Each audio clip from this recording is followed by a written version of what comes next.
Guys, ito ako sa aisle ng hotel.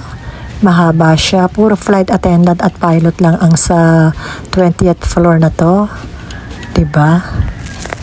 Ang swerte naman nila, tigi-tigisa silang room para pag dinalaw ng family nila, solo nila yung pamilya nila. Ito yung ano namin room. At ito ang elevator. Ayan. Hindi na ako nagpicture kasi against the light. Ano na lang, video na lang. At ito na naman ang lola niya, uma-aura na naman. Pasensya na kung marami akong post kasi memories lang naman iniipon ko. At saka as a passion vlogger, ayan, umaarte na naman ang ma'am ni Jordy. Naka-dollar outfit. Ayan, babay na sa hotel. Oo. Ayan na, bababay na kami kay Dito kami. Sakit lang kasi. Tinaras ko, Devin. Sana. Oo, kasi parang year of the horse. Kasi, babay kay! Bye. Babalik na.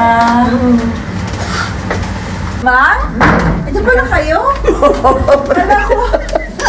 Kasi sanay na nauna kayo. Akala ko nauna na kayo. Ayan kami ni Nakay. Ito magtataktak na ako. May ginahit. Makakigigigigig.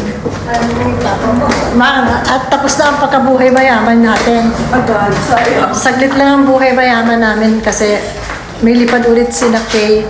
Mamaya agad. Mamaya agad hindi alam kung ika-cancel pa. Sana nga makancel na lang muna. Nakakatakot. Kaya nakakatakot, walang pasabog.